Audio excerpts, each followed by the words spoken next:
three seemingly diverging topics, but I hope to bring them together for you. They do intersect, but I hope that they are, they are diverging, but I hope they intersect in the circle of innovation in the ski business.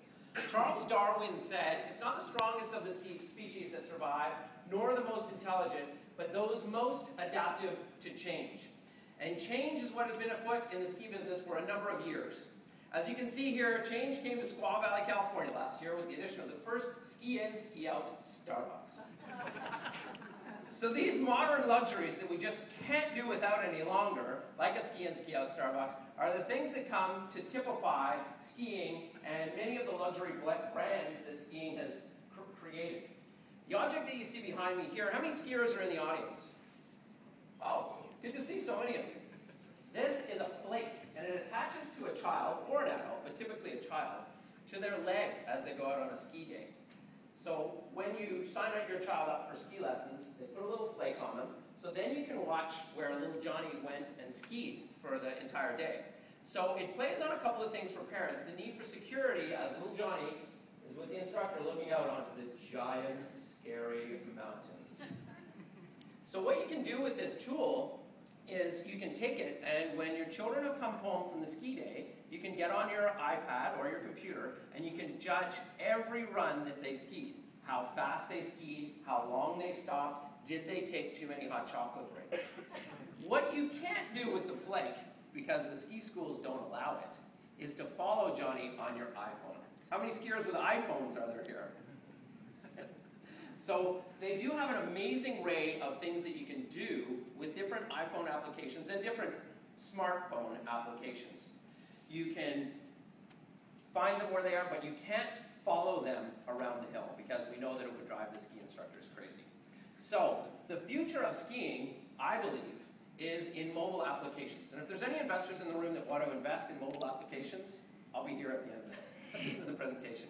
But mobile applications like these, 90% of the skiing public no longer trust the ski resort's marketing material and snow reports.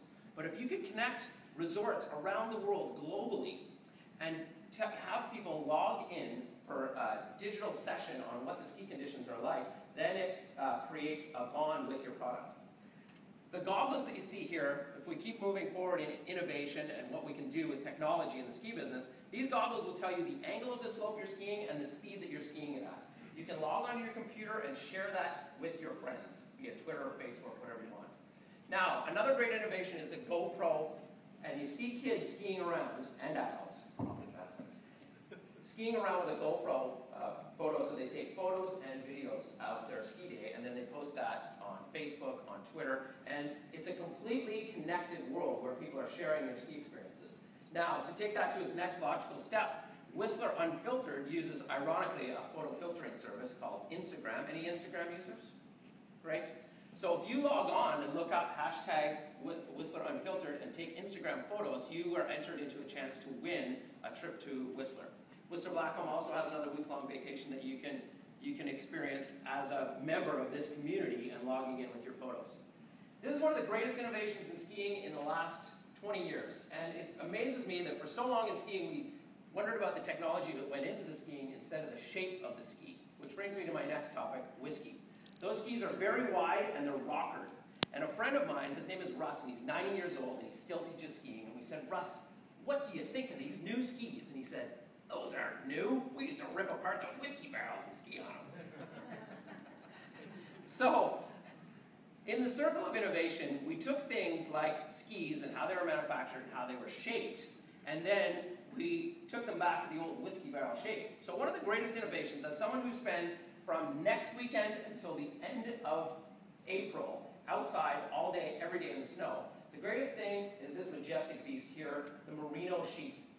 Merino wool is warm, it is dry, and I can tell you that after 4 days of skiing with a ski sock, that traditional socks would have been considered toxic waste at the end of the ski season, you can take them off and smell them, and there is no smell. One of the other great innovations that comes from merino wool is that you can wear it and it takes the moisture right off of you. So in an hour-long hike and ski, not only is the moisture that's been created by my body gone off of me, but it is now on the outside of my outer layer of my jacket, so I remain warm and dry. And I can attest that it is the greatest technological innovation that has happened for me in the last 20 years of teaching skiing. So where does that lead us to? It leads us to something that I feared would happen, and is that the over-commoditization of skiing. And we all started skiing and snowboarding because we wanted to be renegades, we wanted to be outside, we wanted to feel alive and in the mountains like this guy, jumping off a cliff. And if he broke his leg, he was going to get dragged out of there, or he was going to have to crawl out of there by himself. They were raw adventurers. So, technology, ironically, has made these escapes more attractive to us and more accessible to people. Because we have mobile technology, and because we have the technology that we do with outerwear and with our skis, we can experience things like this, and the outdoor huts that are throughout our province. And people are craving, because they've seen everything happen in the ski business, they want to get outside and be like that guy. And that's where the circle of innovation has crested and come back to where the adventurous spirit, I believe, will exist forever in skiing. It's election day tomorrow, so I'll leave you with the wise words of the 40th President of the United States. The future doesn't belong to the faint-hearted, it belongs to the brave. Thank you.